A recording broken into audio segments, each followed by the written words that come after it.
As part of the 11 conversations you must have to build a solid foundation for a good relationship or to save a failing relationship is knowing your fighting style as well as spending habits. That is number 5 and 6. Number 1 to 4 has been discussed in previous videos. Now, fighting style.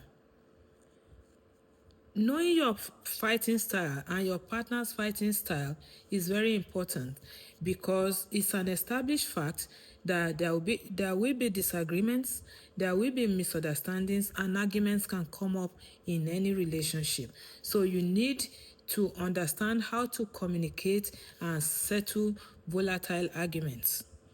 2, you need to find out what do you or your partner naturally do when your feelings are hurt or when you are angry. What do you naturally do? What are you naturally inclined to do? You need to understand that. I will explain. For example, in my 33 years of marriage, when I'm hurt or angry, what I do is to keep quiet. I don't like saying things that will be bad. I don't like saying hurtful things. So I will naturally keep quiet and keep to myself. Not that I will keep malice, but I will just keep quiet. I will stay away. And when I do that, when my husband is tired and he wants us to talk, he will say, "Hello, anybody home? Knock, knock. Somebody should talk to me in this house." Then I will just laugh, say, oh God, this man. And we will sit down. I will tell you what he does. On his part, when he's hurt or angry, he goes into the study and just be on the computer. When I'm tired, I'll just say, Omo, what are you doing? What do they do? You want marry computer? Someday you go marry that computer. Then we just laugh and we discuss what is it. So when you know your partner's fighting style, you can depersonalize that experience and discuss fighting mode that is hurtful or unproductive. For example, if I stay quiet for too long, that can make the home very tense. I guess that's why he depersonalized it. And even though that may not be the word for him, but in my experience, that is what I call depersonalization, by saying, "Oh, talk to me. Who is in this house? Knock, knock. Anybody home?" And he already knows that's what I'm naturally inclined to do when I'm hurt or when I'm angry. I will just keep to myself. So he knows, oh, you're angry. Omo, I don't mean it that way. Mabino. And for me too, I know what he naturally does when he's angry. So it's important to know each other's fighting style. Now to spending habits, the real big deal. I want to make it clear.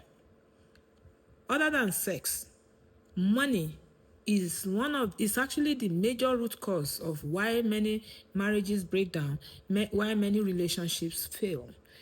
Because people lie a lot to themselves and to their partner about their finances. And when you do that, you cannot build a good relationship on lies or on financial insecurity. And I will speak about my own experience. I will let you pick what you want to pick from it. Because in my culture, in Nigeria, for example, some women don't believe they have to spend anything in the home. I grew up with a mom who helped my dad in every possible way. There was even a time when my father was in school that my mom did a lot to help the family. So I grew up knowing I have to be a complement to my husband financially. So if you are the type who believes your money is yours as a woman, please don't make bad comments. Just scroll on. For me, I believe a woman should help in the home. And it's on that basis I will speak. Now, finances. I believe that as a family, you must have saving goals. You must have spending goals to discuss with each other. For example, children's education. buying a home or building a home, taking vacations, those are joint decisions that you have to take. In my own experience, in 33 years, we decide what our goals are for the year and we save towards it. My husband earns far more money than I do, so based on certain percentages, we contribute. And there was a time I was a stay-at-home mother. I wasn't contributing a dime. I want to make that clear. And he was taking all responsibility, yes, for everything. So, and when I make money, I declare what I make. So what we have is a joint account that takes care of joint expenses based on our earnings. And we now have our separate individual accounts, which we are free to spend as we wish. So I don't hide anything. I even discuss my purchases. My husband makes fun of me a lot based on my purchases because he knows I'm a bargain hunter and I can be very thrifty. Even though I buy things a lot, I love buying fine clothing, fine bags, fine shoes. I love those. But I'm a bargain hunter. Many times, right now, I'm speaking from Nigeria. So many things I have bought have been shipped home, and he will just call me and show me video of my loot. He calls it loot. Bamidele, your loot don't come, oh. Kai, these things don't land, oh. He will just do video, and I will say, okay, open this one, may I see? Open that one, may I see? So everything comes to the house. He doesn't buy much. Even when he wants to buy, he will tell me, you are the one who knows online shopping. Please help me find this thing. When I see it, I show him. Most times, he will even transfer the money to my account and tell me to buy on his behalf. So we don't hide anything. We have our individual money. I don't care what he buys. I don't care how much money he sends to his family. He does not care what I spend or what I spend on anybody or anything.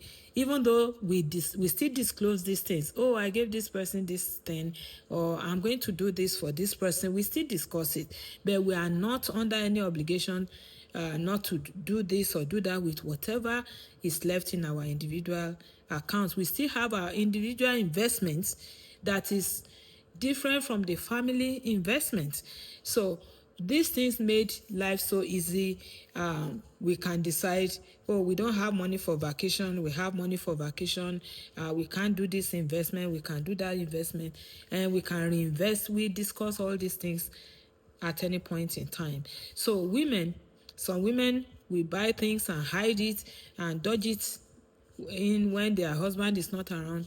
I do not think it's necessary. Anything that causes hiding, lying, discomfort, I don't think it's necessary in a relationship. It just puts you under pressure, and life is hard enough without putting rocks into one's pocket. We'll be discussing this in detail, but don't forget, financial security is important in a relationship. Find a way to plan your collective goals and aspirations, and find a way to plan for your own individual aspirations too. We do joke in my own family that when Bamidele says she doesn't have money, that means she's in reserve mode. That is very true, because I only spend about 30% of what I make on my discretionary stuff, and I still keep a lot of savings. Thank you.